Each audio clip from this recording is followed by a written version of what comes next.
Antara dan PT PN 1 Persero menggelar kegiatan peletakan batu pertama pembangunan pabrik pengolahan kelapa dan pala di Pulau Seram, Kabupaten Maluku Tengah, Provinsi Maluku, Rabu 29 April 2026. Peletakan batu pertama industri pengolahan dua komoditas unggulan di Maluku, yaitu pembangunan pabrik pengolahan kelapa dan pala, dilakukan oleh Gubernur Maluku Hendrik Lawerisa, Bupati Maluku Tengah Zulkarnain Awad Amir, dan Direktur Utama PT PN 1 Persero Teddy Yudirman Danas.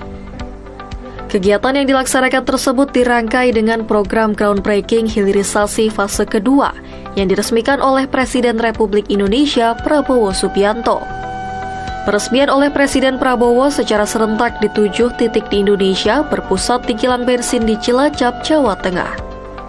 Di Maluku, proyek hilirisasi kelapa dan pala berlangsung di lahan PT PN 1 Kebun Awaya, Negeri Liang Awaya, Kecamatan Teluk Elpa Putih, Maluku Tengah.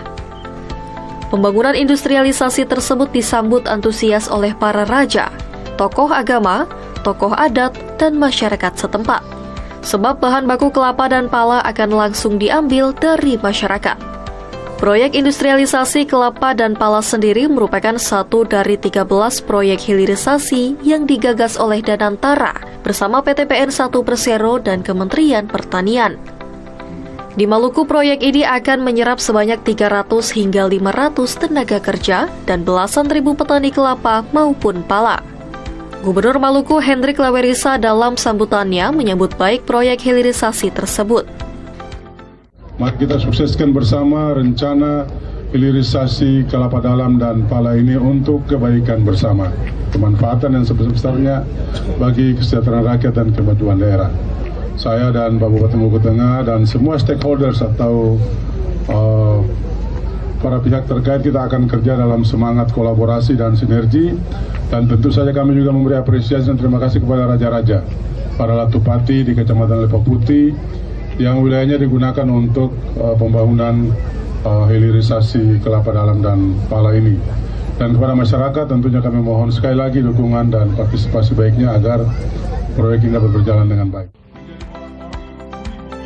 Dirut PT PN 1 Persero Teddy Yudirman Danas dalam sambutannya mengatakan proyek hilirisasi kelapa rencananya akan dibangun 5 unit di Indonesia yang dimulai dari Provinsi Maluku. Menurutnya di dunia saat ini, penghasil kelapa terbesar adalah Indonesia dan Filipina. Khusus di Indonesia, penghasil kelapa terbesar ada di wilayah Maluku. Kalau perkebunan tenaga kerja kalau rata-rata 3 kita akan mengembangkan sampai 6.000 hektar, berarti 6.000 kali 3 itu sekitar 18.000. Jadi ini luar biasa perkebunan. Memang kami mengharapkan partisipasi masyarakat dalam proyek dari hilirisasi atau program, lebih tepat program hilirisasi yang dicanangkan oleh pemerintah ini. Jadi masyarakatlah yang akan kami harapkan terdampak positif. Demikian. Teddy menambahkan pembangunan pabrik pengolahan kelapa dan pala rencananya akan dikerjakan sesuai timeline yang disusun. Setelah berdiri akan dilakukan uji coba. Ia berharap masyarakat dapat merasakan dampak positif dari hadirnya proyek hilirisasi kelapa dan pala di Maluku. Laporan Hussein Toisuta, Maluku Tengah, Maluku, Garuda TV.